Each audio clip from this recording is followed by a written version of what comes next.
Hello guys. Guys, आज मैं फिर से आ गया हूँ आपको ये सिखाने कि इंग्लिश का न्यूज़पेपर कैसे पढ़ते हैं।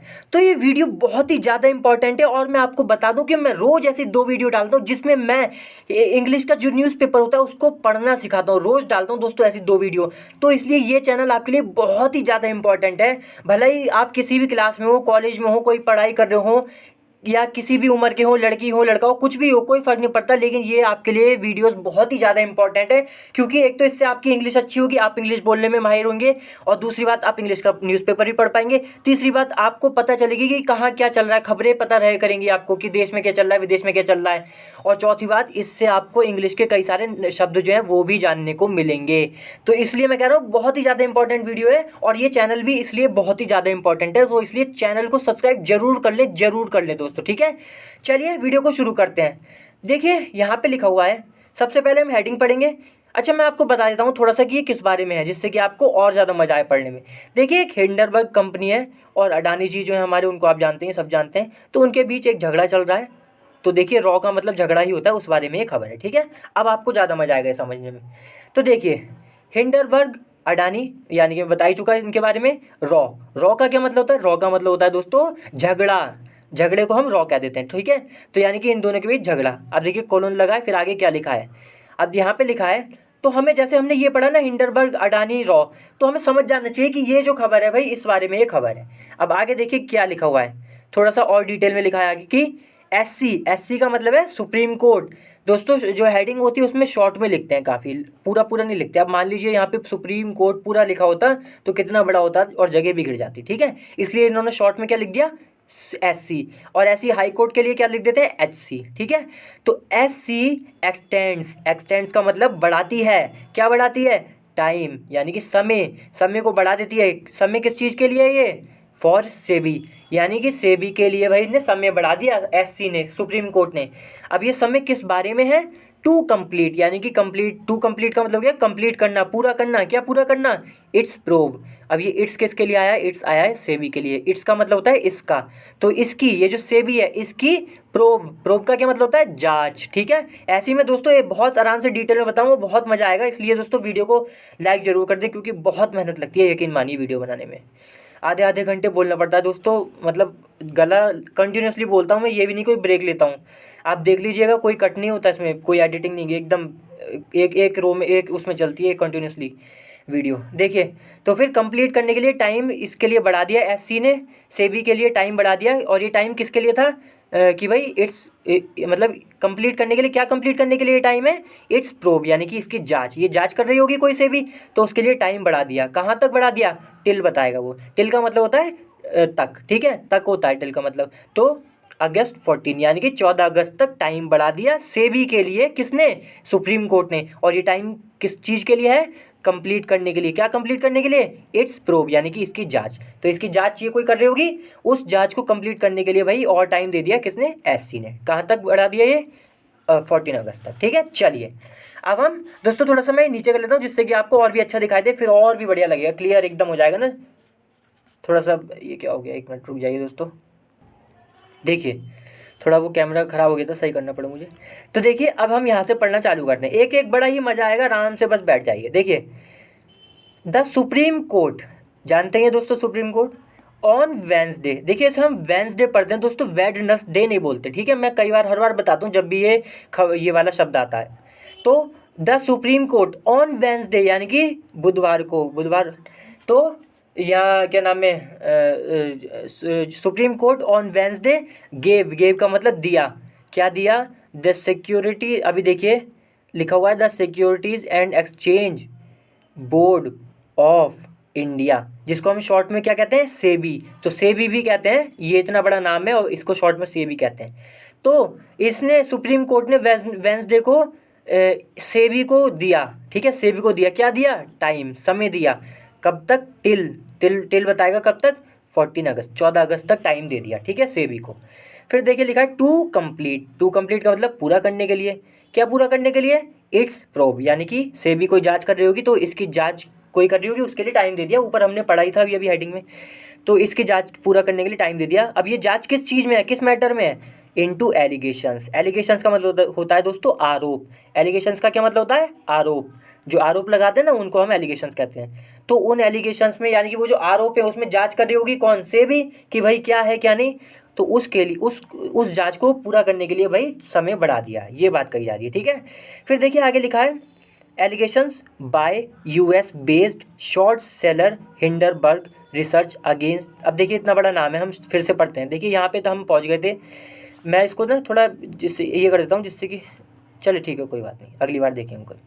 मैं क्या सोच रहा था ना, ऐसे लाइन खींच देता ऐसे, जिससे कि आपको जो है पता रहता हम कि हम कहाँ तक पहुँच गए ऐसे करके, ये है ना, तो फिर ढूंढना नहीं पड़ता बार बार। अब जैसे हम यहाँ तक पहुँच गए थे तो यहाँ तक मैंने लाइन खींच दी है। तो हाँ भाई हम कहाँ पे थे, तो ये हो गया एलिगेशंस। कौन से allegations? Bye US based short seller Hindenburg. तो एक कंपनी है दोस्तों जो कि यूएस बेस्ड है। यूएस बेस्ड का मतलब हो गया जो कि अमेरिका में है। अब ये लाइन नहीं खींचेंगे दोस्तों, अच्छा नहीं लग रहा है ऐसा, है ना, लाइन नहीं खींचेंगे। तो वो आरोप लगाए थे किसने? हिंडरबर्ग ने। हिंडरबर्ग कौन है? US based. यूएस बेस्ड का मतलब है यूएस में एक कंपनी, अमेरिका में, उसने आरोप लगाए थे, ये बात है। ठीक है, तो उन आरोप की जांच में जो है सेबी मतलब जांच कर रही है उसमें, उसके लिए टाइम बढ़ाया। फिर देखिए लिखा हुआ है कि कहाँ थे, रिसर्च अगेंस्ट, हाँ हिंडरबर्ग की रिसर्च। अब देखिए ये मतलब कंपनी ही है पूरी। तो फिर अगेंस्ट अडानी ग्रुप। तो दोस्तों अडानी ग्रुप जो हमारे देश का, उसके उसके खिलाफ एलिगेशंस थे, मतलब उसके खिलाफ आरोप लगाए थे ऑफ कंपनीज, कंपनी के जो अडानी ग्रुप है उसके खिलाफ। ठीक है, चलिए अब हम यहाँ से पढ़ते हैं। देखिए आगे लिखा है, इधर थोड़ा कर लेता हूँ मैं। अ बेंच प्रेसिडेंट। प्रेसिडेंट का मतलब होता है दोस्तों हेड होना, लीड करना, कि कौन इसका मतलब इस बेंच का कौन था, हेड कौन था। अब आप कहेंगे पहले बेंच तो बता दूँ। तो बेंच का मतलब है कि दोस्तों क्या होता है ना, सुप्रीम कोर्ट वगैरह हाई कोर्ट में क्या होता है कि मतलब कई सारे जज बैठते हैं जब एक साथ और फैसला सुनाते हैं। उसी चीज़ मतलब जो जज को ही कहा जा रहा है बेसिकली यहाँ पे। जब 4-5 जज होते हैं ना, कई कई सारे जज, दो से ज़्यादा जज, तो उसको हम बेंच कह देते हैं।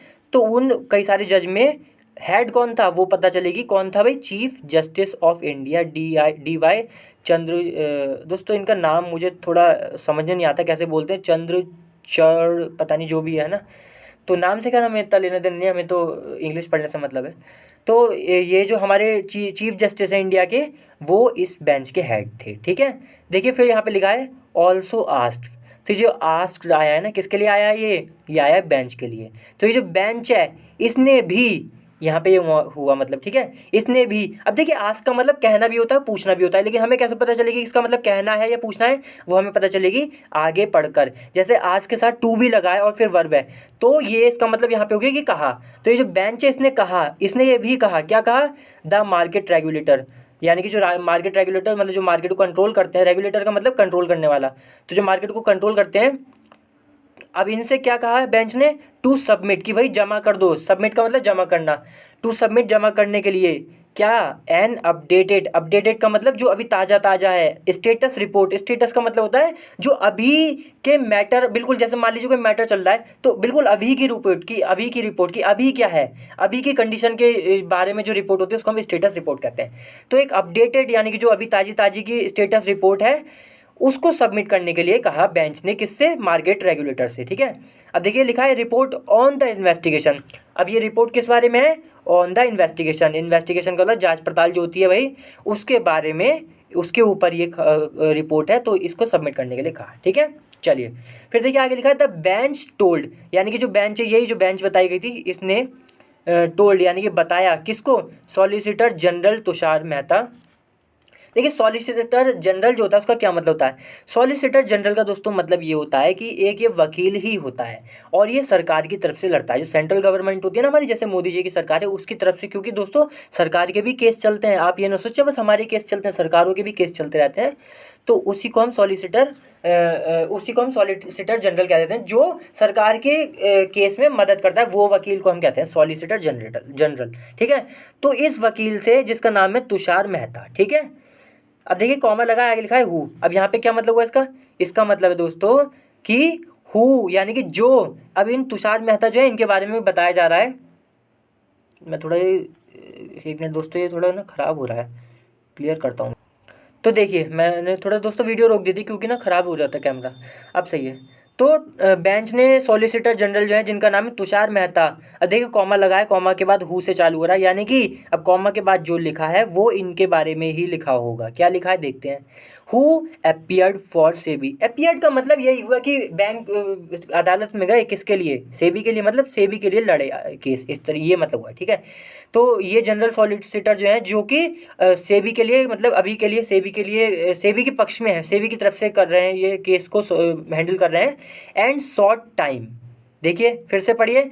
The bench told solicitor Tushar Mehta, solicitor general Tushar Mehta who appeared for SEBI and short time, तो जिन्होंने जो अपियर हुए सेबी के लिए, ये जो सेबी दोस्तों जांच पड़ताल कर रही है इसके लिए अदालत में, एंड शॉर्ट टाइम, यानी कि शॉर्ट का मतलब मांगा, डिमांड किया। शॉर्ट का मतलब क्या होता है, डिमांड करना, कई सारे मतलब होते हैं, लेकिन यहाँ पे क्या मतलब है कि डिमांड किया। क्या डिमांड किया, टाइम, समय, टिल, कब तक, टिल बताएगा, टिल एटलीस्ट सितंबर 30, कि भाई कम से कम 30 सितंबर तक का टाइम दे दिया जाए। ये किसने कहा, सॉलिसिटर जनरल ने कहा, ठीक है, ये बात है। फिर देखिए आगे लिखा है कॉमा दैट, अब ये दैट किसके लिए आया है, ये दैट का मतलब यहाँ पे है की। अब देखिए फिर से पढ़ना पड़ेगा हमें, ये बहुत वो है मतलब दिमाग लगाने वाली चीज़ है। तो हम फिर से पढ़ते हैं कि बेंच था, उसने उसने सॉलिसिटर जनरल से कहा। अब देखिए कॉमा यहाँ पे था और एक कॉमा यहाँ पे है, तो यहाँ से लेकर यहाँ तक तो तुषार मेहता के बारे में ही एक जानकारी दी गई, तो इसलिए हम इस कॉमा से लेकर अब सीधे यहाँ पे आ जाएंगे, क्योंकि बीच का तो हम पढ़ चुके हैं। तो सॉलिसिटर जनरल जो है इनसे कहा बेंच ने कि दैट की it had already granted 2 months time. It कहाँ पर, इट का यहाँ पे क्या मतलब है, बेंच अपने लिए ही कह रहा है कि इट, कि भाई मैंने तो हैड ऑलरेडी ग्रांटेड, कि हमने तो भाई पहले ही ग्रांटेड कर दिया है। ग्रांटेड का मतलब होता है दोस्तों दे देना, ठीक है। तो हैड ऑलरेडी, ऑलरेडी का मतलब पहले ही, और हैड का मतलब दे दिया है। यहाँ पे दोस्तों है वाली फीलिंग आएगी, था नहीं आएगा यहाँ पे हैड का मतलब, क्योंकि यहाँ पे टोल्ड लगा है, टोल्ड के बाद जब हैज़ आना होता है तो हैज़ की जगह हैड लिखते हैं, ठीक है। मतलब न्यूज़पेपर में ऐसे बहुत करते हैं, सब पास्ट बन जाता है। अब यहाँ पे सैड होता तो भी यहाँ पे अगर हैज़ आना होता तो हैड आता, ठीक है, क्योंकि ना ये मतलब पास्ट में हो जाता है सब, अगर है उससे पहले, जैसे टोल्ड है ना, टोल्ड क्या है पास्ट में, तो उसके बाद वाला भी पास्ट में हो गया, ये बात है। लेकिन हम इसको समझेंगे यही कि है, तो दैट, जिसने, दैट की, यहाँ पे दैट की इट हैड ऑलरेडी ग्रांटेड, कि भाई बेंच ने पहले ही दे दिया है, क्या दे दिया है, 2 months, 2 महीने दे दिए हैं, 2 month टाइम, यानी कि 2 महीने का टाइम दे दिया है। फिर देखिए लिखा है एंड, और दैट की इन केस, इन केस का मतलब है अगर, there is a genuine difficulty, कि अगर देयर इज़ अ जेन्युइन, कि अगर सच में कोई, सच में मतलब डिफ़िकल्टी है, कोई परेशानी है, it can tell the court. अब यहाँ पे इट कौन है, इट का मतलब है सॉलिसिटर जनरल। तो भाई अगर सच में कोई परेशानी है तो सॉलिसिटर जनरल जो है वो कोर्ट को बता सकते हैं। कब बता सकते हैं, ऑन August 14, ठीक है। ये हुआ मतलब इसका। दोस्तों ये जो न्यूज़ है ना, थोड़ा सा आपको बड़ा ध्यान से समझना पड़ेगा, क्योंकि ये देखिए वाली बिल्कुल आम न्यूज़ नहीं है ये, कि जो हम पढ़ते हैं ना कि किसी को मार दिया, ये इसमें थोड़ा सा आपको ध्यान से समझना पड़ेगा। और मैं समझाने के लिए हूँ, इस बात की कोई चिंता मत करें, समझने आएगा बिल्कुल, लेकिन आपको थोड़ा सा दिमाग लगाना पड़ेगा। देखिए फिर लिखा है द सेबी, यानी कि वही जो सेबी है जो जांच कर रही है, हैड सॉट का मतलब, अब यहाँ पे देखिए हैड का मतलब है था, तो हैड सॉट का मतलब हो गया यहाँ पे था, और जो पहले हैड आया था उसका मतलब है, क्योंकि वो उससे पहले टोल्ड लिखा था और टोल्ड भी पास्ट में था, इसलिए मैं बताना चाह रहा हूँ, मैं बार बार इसलिए जोड़ दे रहा हूँ जिससे कि एकदम क्लियर हो जाए सब। तो हैड सॉट यानी कि मांगा था, हैड सॉट का मतलब मांगा या डिमांड करना, तो भाई इसने सेबी ने मांगा था, क्या मांगा था, 6 more months, यानी कि 6 और महीने मांगे थे, किससे मांगे थे, फ्रॉम द कोर्ट, यानी कि अदालत से मांगे थे। मतलब ये हो रहा होगा ना कि इनका टाइम दोस्तों खत्म हो रहा होगा जांच का, तो इन्होंने कहा भाई हमें और टाइम चाहिए, ये बात है। तो 6 महीने और मांगे इन्होंने अदालत से। अब देखिए क्यों मांगे, टू कंप्लीट का मतलब पूरा करना, क्या पूरा करने के लिए, द प्रूफ, जांच को पूरा करने के लिए, बट लेकिन द पिटिशनर्स। अब दोस्तों आप कहेंगे पिटिशनर्स क्या होते हैं, देखिए पिटिशनर्स हम उनको कहते हैं जो पिटिशन डालते हैं, जो याचिका डालते हैं कोर्ट में। अब आप कहेंगे याचिका भी क्या होती है, देखिए याचिका एक डॉक्यूमेंट होता है, उसमें आपकी बातें लिखी होती है कि आप क्या चाहते हैं क्या नहीं, या ये भी होता है कि आप किसी फैसले के खिलाफ हैं, तो ये सब अपनी शिकायतें, मतलब अपनी अपनी डिमांड रखना एक तरीके से पेपर के थ्रू कोर्ट में, तो उसको हम पिटिशन कह देते हैं, और पिटिशनर वो हो गया जो उस डिमांड को रखता है, ठीक है। तो भाई तो ये कंप्लीट करने के लिए जो जांच एक टाइम मांगा था इन्होंने जांच को, लेकिन बट द पिटिशनर, जो पिटिशनर थे जिन्होंने पिटिशन दी थी कोर्ट में, अपोज दिस, अपोज का मतलब विरोध किया दिस, इसका, यानी कि इन्होंने टाइम मांगा था और तो भाई पिटिशनर्स ने इस टाइम को मांगने की जो डिमांड थी कि भैया हमें और टाइम दे दो, सेबी कह रही थी ना कि हमें और टाइम दे दो, तो इस बात का पिटिशनर्स ने विरोध किया। ठीक है, इसलिए लिखा है अपोज दिस। चलिए, बहुत ही बढ़िया वीडियो है दोस्तों, यकीन मानिए, और मज़ा ही आएगा, इसलिए वीडियो को लाइक जरूर कर दें दोस्तों। देखिए फिर आगे लिखा है द बेंच, बेंच का मतलब मैं बता चुका हूँ, ऑल्सो कंप्राइजिंग जस्टिस। अब देखिए ऑल्सो कॉमा के बाद लिखा है ना, ऑल्सो यानी कि कॉमा के बाद एक और कॉमा आएगा, ये देखिए, ये कॉमा, ये कॉमा, ये यहाँ पे क्या मतलब हुआ कि इस कॉमा से लेकर इस कॉमा के बीच जो लिखा हुआ है वो इस बेंच के बारे में ही कुछ और बताएगा। क्या पता बताएगा, अभी पता चलेगी। तो बेंच कॉमा लगाया, ऑल्सो कंप्राइजिंग, कंप्राइजिंग का मतलब था शामिल करना, कि इसमें है बेंच में और क्या है, जस्टिस PS नरसिम्हा भी है एंड JB पर्दीवाला। तो ये दोस्तों दो जस्टिस हैं। आप कहेंगे जस्टिस कौन होते हैं, दोस्तों ये जज ही होते हैं, लेकिन जज कौन से जज होते हैं, या तो ये हाई कोर्ट के जज होंगे या सुप्रीम कोर्ट के जज होंगे। तो जो सुप्रीम कोर्ट के जज होते हैं, हाई कोर्ट के जज होते हैं ना, उन्हें हम जज नहीं कहते, उन्हें और भी ज़्यादा जज दी जाती है, उनको हम जस्टिस कहते हैं। ठीक है, बहुत इंपॉर्टेंट वो है, ये जानकारी याद रखिएगा, और अगर आपको पता ही थी तो फिर कोई बात नहीं। तो वो बेंच में ये भी थे, कौन कौन थे, मतलब बेंच क्या बता चुका हूँ मैं कि भाई जजेस होते हैं उन्हीं को बेंच कह देते हैं। वैसे तो जज बेंच उसे कहते हैं जो कोर्ट में लकड़ी के जिस पे बैठते हैं ना, कुर्सी वगैरह बेंच होती है उस पे, और मतलब जिस पे जज बैठते हैं उसको कहते हैं बेंच। लेकिन एक तरीके से यहाँ पे इरादा जो मतलब टारगेट जो किया जाता है वो जजेस को ही किया जाता है, कि जज के बारे में बोला जा रहा है, बेंच को भी मतलब बेंच बोलते हैं, तो हमें यही समझना चाहिए कि जजेस को बोला जा रहा है। तो जो जजेस हैं उनमें और कौन कौन शामिल है, कि भाई ये दो जजेस भी शामिल है, यानी कि दो जस्टिस भी शामिल हैं। तो फिर देखिए कॉमा खत्म हो गया, यहाँ से यहाँ तक कॉमा खत्म हो गया। अब आगे लिखा है ऑर्डर्ड। तो ये जो बेंच है इसने ऑर्डर किया, क्या ऑर्डर किया, दैट की द रिपोर्ट, यानी कि जांच, किस चीज़ की जांच, of justice AM Sapre, Sapre या सेपर दोस्तों ऐसी कुछ नाम है, एक्सपर्ट कमेटी। तो ये दोस्तों एक कमेटी है पूरी, जस्टिस AM सप्रे, ठीक है, of the justice JM Sapre committee है दोस्तों ये पूरी, इसको ऑर्डर किया। अब देखिए फिर से कॉमा आ गया। अब हमें फिर से क्या समझना है कि कॉमा के बाद जो लिखा होगा वो इस कंपनी, इस कमेटी के बारे में बताया जाएगा। तो कॉमा के बाद लिखा है विच वॉज सेटअप, सेटअप का मतलब होता है बनाई गई। तो भाई बनाई गई, वॉज सेटअप का मतलब हो गया बनाई गई, किसके द्वारा, बाय द कोर्ट। तो भाई कोर्ट ने ये कमेटी बनाई थी, इस कमेटी को बेंच ने ऑर्डर दिया, ये बात कही जा रही है। ठीक है, अच्छा ये बनाई तो थी, लेकिन क्यों बनाई थी, देखिए यहाँ पे लिखा हुआ है to inquire into the allegation. तो भाई इंक्वायरी करने के लिए, कि यानी कि मतलब इंक्वायरी का मतलब होता है पूछताछ करना, तो इंक्वायरी कि मतलब पूछताछ करने के लिए, किस में, इनटू द एलिगेशन, ये जो आरोप लगे थे जो उसने लगाए थे US की कंपनी ने, इस बारे में पूछताछ करने के लिए कमेटी बनाई थी।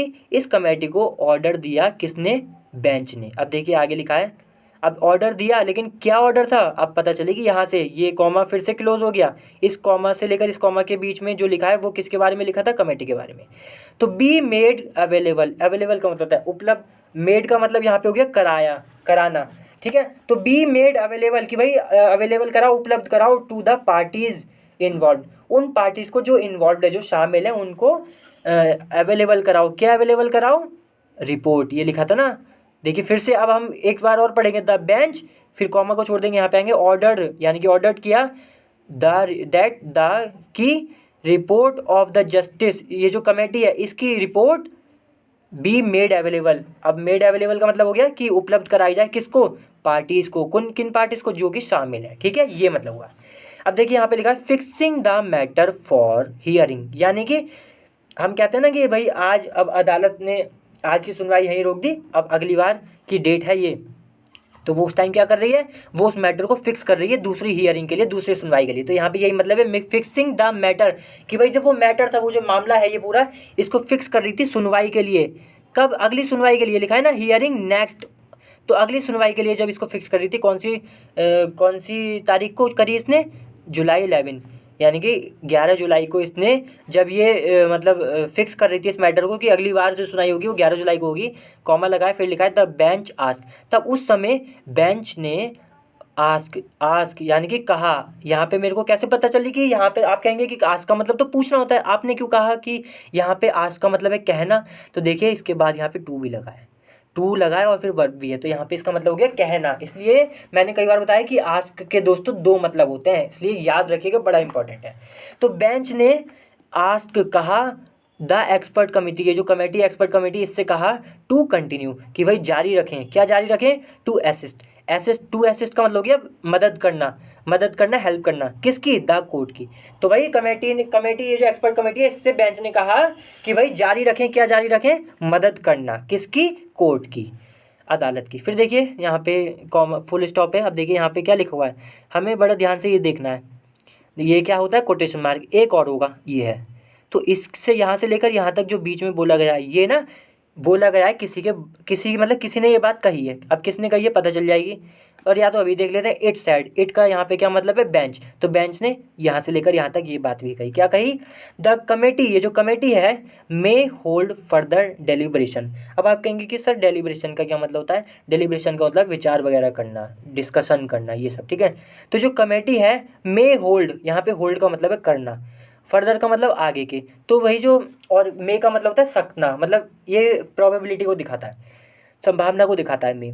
तो भाई जो कमेटी है वो कर सकती है, क्या कर सकती है, आगे के जो मतलब विचार है, डिस्कशन है, वो कर सकती है in the mean time. In the mean time का क्या मतलब हो गया, इस बीच।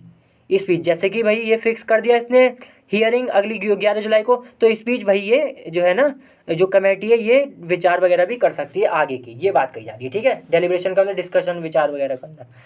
फिर देखिए यहाँ लिखा हुआ है द कमेटी, ये जो कमेटी है, वुड बी रिक्वेस्टेड, यानी कि जो कमेटी है उससे रिक्वेस्ट की जाएगी, विनती की जाएगी, to take up any further aspects of suggestion as may be formulated by the court. देखिए मतलब कमेटी से रिक्वेस्ट की जाएगी टू टेकअप, की ले, टेकअप मतलब ले, क्या ले, एनी फर्दर एस्पेक्ट, फर्दर का मतलब होता है आगे के, एस्पेक्ट मतलब पहलू, और सजेशन मतलब सुझाव। तो सुझाव के जो आगे और पहलू हैं, आगे के पहलू हैं, उनको ले, मतलब उनको देखे कि जो भी, as may be formulated by the court, यहाँ पे मतलब हुआ सजेशन, कौन से सजेशन, जो कि शायद फॉर्मुलेटेड, फॉर्मुलेटेड का मतलब बनाए जाएंगे, बनाए जाना, ठीक है, मतलब बनाना।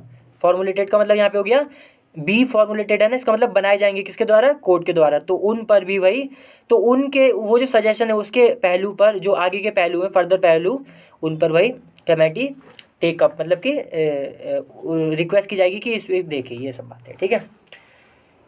फिर देखिए आगे लिखा हुआ है, कॉमा लगा के, following the course of deliberation. Following का मतलब होता है के बाद, किस चीज़ के बाद, the course of deliberation. Deliberation मैंने बताई थी, डेलिब्रेशन का मतलब विचार विचार करना, डिस्कशन वगैरह।